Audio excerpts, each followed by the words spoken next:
Можно ли искренне, до слез любить свою страну, но при этом испытывать непреодолимую тягу к бюджетным средствам налогоплательщиков? Разумеется, да. Более того, в современной политической культуре Южной Европы это не считается каким-то противоречием.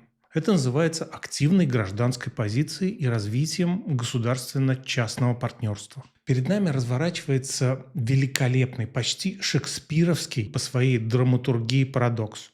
Главная героиня этой истории не просто женщина, а, как любят подчеркивать придворные испанские медиа, символ прогрессивного ландшафта страны – Бегонья Гомес. Это супруга действующего премьер-министра Испании Педро Санчеса. На днях ее адвокаты обратились к судебному следователю с обезоруживающей трогательной просьбой. «Верните, пожалуйста, паспорт. Нам очень нужно слетать в Турцию на саммит НАТО.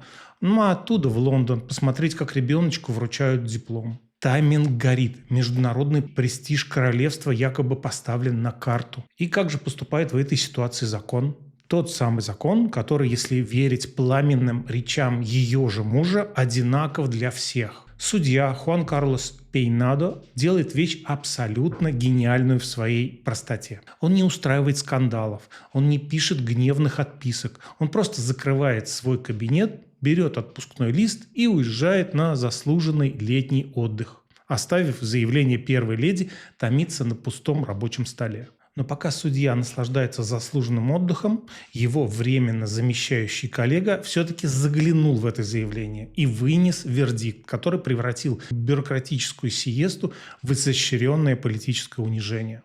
Суд разделил требования первой леди на государственные и семейные. В Турцию на саммит НАТО с мужем лететь запретили. Мотивировка – чистый юридический восторг.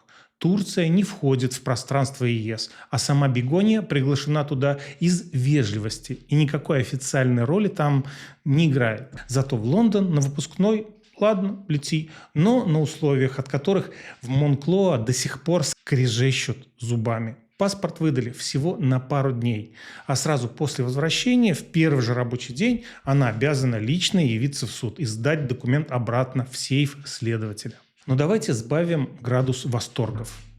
В этой истории нет правых и виноватых. В ней есть только глубокий системный кризис испанских институтов власти, где обычная бюрократическая система становится главным орудием политической борьбы. Давайте разберемся, кто такая Бегонья Гомес на самом деле, почему у нее вообще отобрали этот злосчастный документ, какие финансовые цепочки связывают ее офис с государственными субсидиями и к какому сдвигу в испанской политике приведет этот затянувшийся судебный сериал. Часть первая. Кто вы, сеньора Гомес? Чтобы понять, почему рядовое уголовное расследование превратилось в угрозу национальной безопасности, нужно вернуться на несколько лет назад и посмотреть, кем была Бегонья Гомес до того, как ее муж возглавил правительство. В отличие от классических первых леди прошлых эпох, которые занимались благотворительностью, открывали выставки кошек и смиренно кивали на партийных съездах, Бегонья всегда позиционировала себя как self-made woman – женщину, создавшую себя саму. Ну, кто бы еще с этим спорил? Сфера ее интересов лежала в весьма туманной, но крайне модной области, так называемый социальный маркетинг, консалтинг и управление некоммерческими организациями. Ну, денег там, как правило, немного, но влияние и красивых аббревиатур хоть отбавляй. Но все изменилось в 2018 году, когда Педро Санчес в результате виртуозного и политически безупречного вотума недоверия сместил предыдущее правительство и занял кресло премьера. Вместе с мужем в главный дворец страны Монклоа переехала и наша Бегонья. И тут в ее профессиональной карьере случился поразительный, почти мистический прорыв. Буквально через пару месяцев после инаугурации супруга престижный Мадридский институт неожиданно открывает специализированный центр «Африка-центр». И на должность директора этого центра приглашают, кого бы вы думали, но, разумеется, Бегонью Гомес. Человека, чьи академический бэкграунд и опыт работы в Африке до этого момента стремились к абсолютному нулю. Зритель может возразить: послушайте, это же просто совпадение. Разве талантливая женщина не имеет права получить хорошую работу только потому, что ее муж руководит исполнительной властью? Конечно, имеет. Проблема лишь в том, что в мире крупного бизнеса такие совпадения всегда имеют конкретную, легко исчисляемую в евро стоимость. Затем последовал еще более масштабный триумф. Мадридский университет Комплютенси, старейшее и авторитетнейшее государственное учебное заведение страны, создает под бегонию персональную университетскую кафедру. Название звучит роскошно.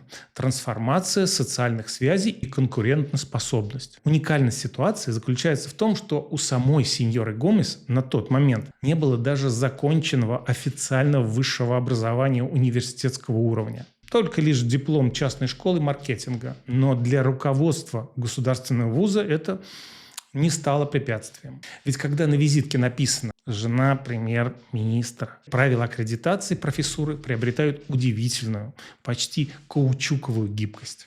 Теперь перейдем к главному вопросу, который замалчивают проправительственные СМИ. Почему первая леди Испании оказалась в положении человека, которому запрещено покидать территорию королевства? Какой абсурд! Весной 2024 года общественная организация «Манус Лимпиас» «Чистые руки» направляет в суд заявление, обвиняющее Бегонию Гомес в коррупции и торговле влиянием. Началось расследование, которое возглавил тот самый судья Хуан Карлос Пейнадо. Суть обвинений строится не на эмоциях, а на сопоставлении дат, подписей и финансовых проводок. Следствие выделило 3 ключевых узла, где профессиональная деятельность Бегони странным образом пересекалась с решением Кабинета министров ее мужа. Карлос Баррабес – известный испанский предприниматель в сфере IT и консалтинга. Именно он помогал Бегони разрабатывать и запускать ту самую магическую кафедру в университете Комплютенси. Это была чисто искренняя дружба на почве инноваций. Но вот хронология, от которой у любого следователя загораются глаза. В разгар пандемии государственная структура Red.ES, подчиненная Министерству цифровизации, объявляет крупные тендеры на развитие технологических платформ. Компания Баррабеса подает заявку, и к этой заявке прикладывается так называемое рекомендательное письмо «Карта де рекомендасьон», которое подписано лично Бегонией Гомес в качестве директора университетской кафедры. Что происходит дальше? Компания Баррабеса выигрывает государственный контракт на общую сумму более 10 миллионов евро, обойдя на поворотах крупнейших гигантов рынка с вековой историей. Судья Пейнадо задает логичный вопрос. Когда чиновники министерства открывали конверт с тендерной документацией и видели там подпись жены своего непосредственного начальника, премьер-министра, насколько объективны и беспристрастны они были в этот момент? Второй узел пахнет еще большими деньгами и авиационным керосином. В период ковидного кризиса крупнейший испанский авиаперевозчик Air Europa оказался на грани банкротства. Компании требовалось срочное массированное влияние государственных средств. И надо же было такому случиться. Именно в это время холдинг Глобалия, материнской компании Air Europa, выступает главным спонсорским донором того самого Africa Center, которым руководит наша Бегония. Финансовые документы показывают, что спонсорские контракты и закрытые встречи Бегонии с топ-менеджерами авиакомпании происходили ровно в те недели, когда правительство Испании лихорадочно решало вопрос о выделении финансовой помощи. Итог этой нежной дружбы. Кабинет министров под председательством Педро Санчеса одобряет выделение Air Europa колоссальные субсидии в размере 475 миллионов евро из Государственного фонда спасения стратегических предприятий. Самое пикантное, что Педро Санчес даже не подумал взять самоотвод во время голосования, хотя закон прямо обязывает чиновника отстраняться от решений, если они затрагивают коммерческие интересы его супруги. Но когда на кону почти 500 миллиарда евро, просить мужа выйти из кабинета, согласитесь, как-то неудобно. Третий сюжет и вовсе граничит с курьезом. В рамках работы своей кафедры в университете Комплютенси Бегония инициировала создание уникального программного обеспечения для малого бизнеса. Проект был красивым, и его разработку абсолютно бесплатно в качестве благотворительности осуществили технологические гиганты уровня Google, Индара и Телефоника. Стоимость этой дружеской услуги оценивалась в какие-то 150 тысяч евро. Однако, как только софт был написан, сеньора Гомес совершает изящный финт. Она регистрирует частную компанию на свое имя и оформляет патент на это программное обеспечение на себя лично. То есть продукт, созданный мировыми корпорациями для государственного университета на базе ее кафедры легким движением руки превратился в личную коммерческую собственность первой леди. Университет остался при своем авторитете, а Бегония – при технологическом стартапе. Именно после этого у нее и изъяли загранпаспорт. История с паспортом на коротком поводке, съезде в Лондон, поцелуй дочку и бегом обратно к следователю, поставила испанское правительство в классический шахматный цугцванг. Ситуацию в шахматах, когда любой ход делает только хуже. У Педро Санчеса больше нет красивых выходов. И на основе анализа текущих сил в судейском корпусе можно выделить 3 реалистичных сценария развития этого триллера. Сценарий наиболее, скажем, вероятный. Бегония вернется из Англии, лично сдаст паспорт в сейф, и следствие продолжит идти в своем обычном, неспешном, буквоедском темпе. Судья Пейнадо вернется из отпуска и продолжит методично запрашивать новые документы от министерств. Для премьер-министра это худший вариант. Медленное медийное обескровливание. Каждое утро Педро Санчеса будет начинаться не с обсуждения реформ, а с очередного слива в прессу о том, какую новую записку его жены нашли в архивах. Правительство превращается в заложника судебных заседаний. Сценарий 2. Война институтов. Правительство включает все рычаги давления, пытаясь полностью дискредитировать судью Пейнадо. Защита уже обвиняет его в политическом преследовании и пытается добиться его отвода за превышение полномочий. Если им удастся передать дело другому, более лояльному магистрату, расследование быстро сойдет на нет. Но у этого момента, такого вот момента, есть колоссальный побочный эффект возможный. Он вызовет открытый бунт судейской ассоциации Испании. Судьи воспримут это как прямое объявление войны независимости правосудия. В итоге Испания получит жесточайший конституционный кризис, который моментально привлечет внимание Еврокомиссии в Брюсселе. А иметь репутацию лидера, который ломает суды ради спасения жены, для Санчеса в Европе – это политическая смерть. 3 сценарий. Жертва Ферзя. Назовем так. Понимая, что петля расследования затягивается и начинает угрожать его собственному премьерскому креслу, Педро Санчес может разыграть свою любимую карту – карту жертвенности.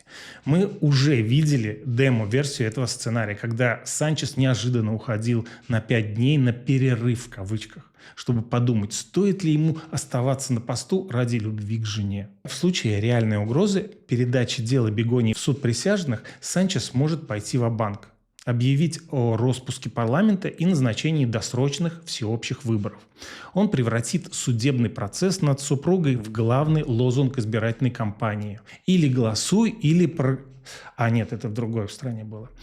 Или вы голосуете за меня и прогресс, или вы позволяете реакционным судьям уничтожить мою семью. Это ставка на все. Если он выиграет, он получит народный мандат, который позволит ему переписать правила игры под себя. Если проиграет, отправится вместе с супругой, например, писать мемуары уже без дипломатического иммунитета. Так что подведем итог, друзья. То, что мы видим на экранах своих телефонов и в пафосных заголовках газет, это не просто семейная драма премьер-министра и даже не обычное антикоррупционное расследование. Это наглядная демонстрация того, как устроена современная политическая машина. Когда-то государственные деятели уходили в отставку из-за обнаруженного плагиата в диссертации или за неоплаченный штраф за парковку. Было такое время. Сегодня стандарты изменились. Нам долго, упорно и с легкой слезой в голосе объясняют, что личный комфорт, бизнес-интересы и право первой леди слетать на выпускной в Лондон – это и есть истинные государственные приоритеты, ради которых судебная система должна взять под козырек. Судья, ушедший в отпуск, и его коллега, выдавший все-таки паспорт на пару дней строго под отчет – это не герой-одиночки из голливудских фильмов. Это живое напоминание о том, что у старой, неповоротливой европейской бюрократии еще остались зубы. И эти зубы иногда сжимаются на воротниках тех, кто искренне считал себя неприкасаемым. Какое будущее ждет Испанию в этом затянувшемся сериале? Превратится ли страна в оазис, где законы пишутся под конкретной фамилией, или институты власти выдержат этот напор? Финальный урок этой истории прост. Когда ты строишь систему, в которой личные интересы и государственные решения сливаются в одно целое, рано или поздно придет человек с печатью и сейфом, которому будет глубоко наплевать на твой статус первой леди. Что думаете по этому поводу вы? Является ли этот паспортный режим на коротком поводке торжеством справедливости или началом большого конца для всей нынешней политической элиты Мадрида? Пишите свое мнение в комментариях, сопоставим факты и поспорим. Не забудьте поставить лайк за честный разбор и подписывайтесь на канал. Берегите свои активы, вовремя уходите в отпуск и думайте головой. Иногда они могут стоить всей карьеры. Un abrazo, un beso y hasta pronto, amigos.